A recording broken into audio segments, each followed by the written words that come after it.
हमारी पृथ्वी पर आज भी ऐसे जीव मौजूद हैं जो इंसानों से छिपे हुए हैं। उत्तर अमेरिका में सास्क्वाच, हिमालय में यति, कॉकेसस में अल्मास्ती, चीन में येरेन, ऑस्ट्रेलिया में योवी और भारत के मेघालय में मंडेबुरुंग। क्या ये सभी एक ही प्रजाति के अलग अलग नाम हैं? हिमालय में यति, आपने बचपन से सुना रहेगा, हिमालय पर्वत, विशाल हिमालय पर्वत। शेरपा और तिब्बती लोग यति को केवल जानवर ही नहीं बल्कि पर्वत का रक्षक मानते हैं। कई कथाओं में यति को आध्यात्मिक शक्ति वाला बताया गया है, जो इंसानों से दूर रहता है लेकिन अपने क्षेत्र की रक्षा करता है। कॉकेसस में अल्मास्ती, कॉकेसस और रूस, ये इन इलाकों में। कॉकेसस क्षेत्र की लोक कथाओं में अल्मास्ती को जंगली इंसान कहा गया है। इसे बुद्धिमान लेकिन मानव समाज से अलग रहने वाला एक जीव माना जाता है। कुछ कहानियों में इसे भाषा समझने वाला भी बताया गया है। नॉर्थ ईस्टर्न भारत में मेघालय में मंडेबुरुंग, गारो जनजाति के अनुसार यह एक वास्तविक प्राणी है जो जंगलों में रहता है। स्थानीय लोग इसके फुटप्रिंट्स और आवाज़ों के बारे में आज भी बताते हैं। इसे खतरनाक लेकिन अनावश्यक रूप में आक्रामक नहीं माना जाता है। और सबसे पॉपुलर है अमेरिका में सास्क्वाच, या इन्हें बिगफुट भी कहा जाता है। नेटिव अमेरिकन्स या रेड इंडियंस भी बोल सकते हैं आप, सास्क्वाच को एक फॉरेस्ट स्पिरिट मानते थे। उनकी कहानियों में यह प्राणी इंसानों को दूर से देखता है लेकिन उनसे संपर्क नहीं करता। सबसे बड़ा सवाल यह उठता है, इतनी दूर दूर की संस्कृतियां में एक जैसी कहानी, ये वाकई एक दिलचस्प चीज़ है। अमेरिका और कनाडा में हजारों साइटिंग्स रिपोर्ट हुई है, खासकर पैसिफिक नॉर्थ वेस्ट जो बिगफुट का एक हॉटस्पॉट माना जाता है। यहाँ डेंस फॉरेस्ट और कम पॉपुलेशन होने के कारण साइटिंग्स अधिक है। हिमालय में पर्वतारोहियों और सैनिकों ने अजीब फुटप्रिंट्स और अनएक्सप्लेन मूवमेंट्स की रिपोर्ट दी है। रूस और कॉकेसस में सोवियत युग में भी अल्मास्ती पर रिसर्च की गई थी। कई एक्सपेडिशंस रिपोर्ट मौजूद है। चीन में शेनोंगजिया इलाके में सरकार ने 1970 में येरेन की खोज के लिए अभियान चलाया। कुछ बाल और फुटप्रिंट्स मिले लेकिन कंक्लूसिव कुछ साबित नहीं हुआ।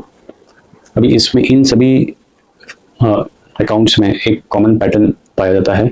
हर जगह ट्रेंड ऑब्जर्वर्स भी साइटिंग्स रिपोर्ट करते हैं, जो इस मिस्ट्री को और गहरा बनाता है। इन जीवों की विशेषता की बात करें, इनकी ऊंचाई 8 से 10 फीट कहा जा रहा है। कई गवाहों ने कहा है कि ये इंसानों से भी कई बड़े होते हैं, जिससे डर का फैक्टर बढ़ जाता है। पूरे शरीर पर बाल है। घने बाल इन्हें ठंडे इलाकों में सर्वाइव करने में मदद कर सकते हैं। लंबे हाथ, आर्म्स घुटनों के नीचे जाते हैं।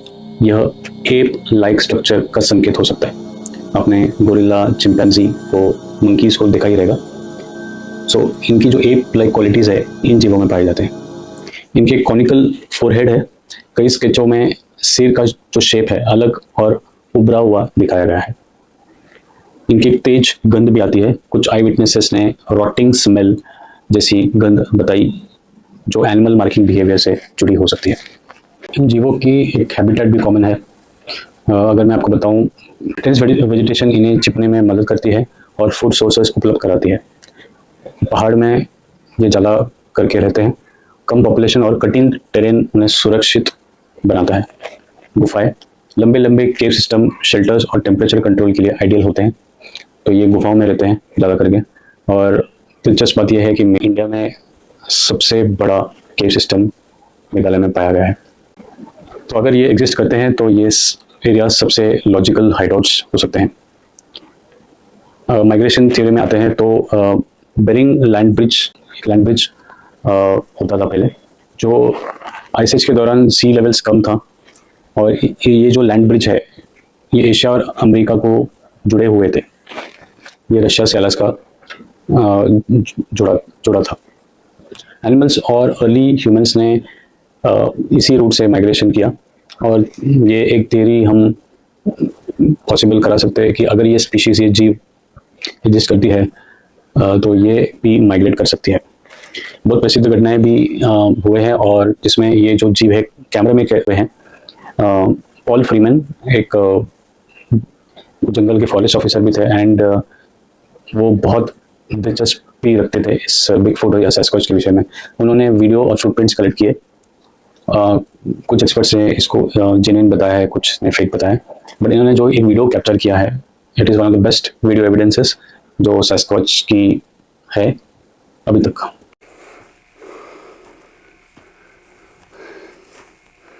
Can't see much up through here. I hear the brush popping and stuff.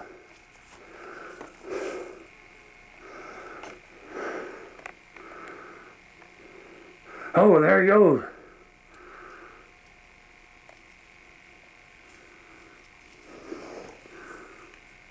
Jesus.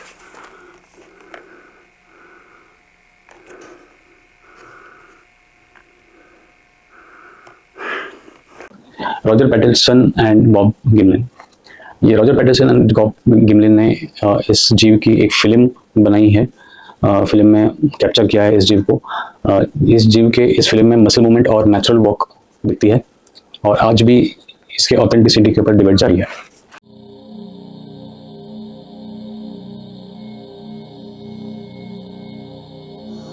बहुत प्रसिद्ध घटना जो हमारे इंडिया में भी, भारत में भी हुई है, दैट इज भारतीय सेना ने 2019 में इंडियन आर्मी उनको बड़े फुटप्रिंट्स मिले मार्कालू रीजन में। ये इंडियन आर्मी के कुछ लोग, कुछ सैनिक जवान ये एक्सप्लोर कर रहे थे कुछ एरियाज ट्रैकिंग में, तो इनको बहुत बड़े बड़े फुटप्रिंट्स मिले। कोई भी साइंटिफिक वेरिफिकेशन इस घटना के ऊपर नहीं की गई है भारत सरकार ने। कई एक्सपर्ट्स ने इस फुटप्रिंट्स को बैर या भालू के प्रिंट्स बताया है। ये हम डीएनए टेस्टिंग में आते हैं।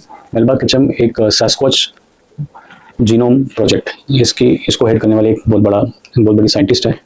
इन्होंने कुछ बालों के जो बाल मिले हैं इस जीवों के, उन बालों को डीएनए टेस्ट करा के ये कंक्लूड किया है कि ये 15,000 ईयर्स 15,000 साल पहले ये पुराने जो हमारे आदि मानव थे, हमारे जो एंसेस्टर्स थे, उनके साथ एक अननोन स्पीशीज के साथ इंटरब्रीड करके ये एक जीव आया है। तो ये कंक्लूड हुआ है। So it's a human DNA plus A unknown DNA. तो एक हाइब्रिड स्पीशीज है ये जीव। तो ये मेलबा किचन ने इस कंक्लूजन में उन्होंने पहुंचा। सो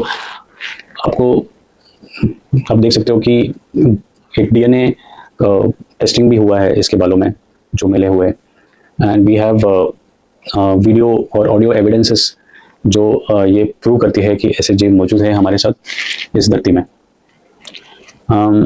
अभी हम क्या क्या सिद्धांत लगा सकते हैं, हाइपोथेसिस लगा सकते हैं इस जीवों पे। ये अज्ञात अनडिस्कवर्ड स्पीशीज हो सकता है, अनडिस्कवर्ड प्राइमेट विच इज जो इंटेलिजेंट है और इलूसिव है। ये जो हम पब्लिक के सामने नहीं आते। ये शायद अंतर आयामी भी हो सकते हैं, पैरानॉर्मल और इंटर डायमेंशनल बीइंग्स। सो क्योंकि कुछ विटनेसेस ने ये भी कहा है कि अचानक ये जीव गायब भी हो जाता है, एंड एक अचानक लाइट दिखाई देता है, एंड ये जो गायब भी हो जाते हैं। भारत में एक बहुत बड़ा अवसर है इस जीवों को स्टडी करने के लिए। स्पेसिफिकली हिमालय क्षेत्र में और मेघालय के क्षेत्र में येती एंड मांडेबुरुंग की खोज में हम भारत सरकार कुछ टीम तैयार कर सकते हैं जो इस विषय में और अधिक साइंटिफिक रिसर्च करे। अगर कोई गवर्नमेंट फंडेड एक्सपेडिशंस हो, वैज्ञानिक रिसर्च बढ़े और ट्राइबल नॉलेज को इंक्लूड करे, तो इंडिया एक ग्लोबल रिसर्च लीडर बन सकता है। बायोडाइवर्सिटी कंजर्वेशन पे भी हो सकता है, और एक अननोन स्पीशीज भी डिस्कवर हो सकता है। एक बार ये अननोन स्पीशीज डिस्कवर होता है, देन जस्ट लाइक हम टाइगर कंजर्वेशन या लेपर्ड चीता कंजर्वेशन में जो हमने फंडिंग की है, वैसा कंजर्वेशन इस स्पीशीज के ऊपर हम कर सकते हैं। सो आप देख सकते हैं कि दुनिया के हर कोने में एक ऐसा जीव, एक जैसे जीव पाए गए हैं, एक जैसे फुटप्रिंट्स मिले हैं, और एक जैसे हैबिटेट्स में ये रहते हैं। ये क्या कल्पना हो सकता है, या फिर हमारी दुनिया में अभी भी कुछ ऐसा है जो विज्ञान से छुपा हुआ है। अगर आपको इस रहस्यमय विषय पसंद है तो वीडियो को लाइक करें, शेयर करें और चैनल को सब्सक्राइब करें, क्योंकि अगली वीडियो और भी बड़े रहस्य उजागर करेगी। Thank you.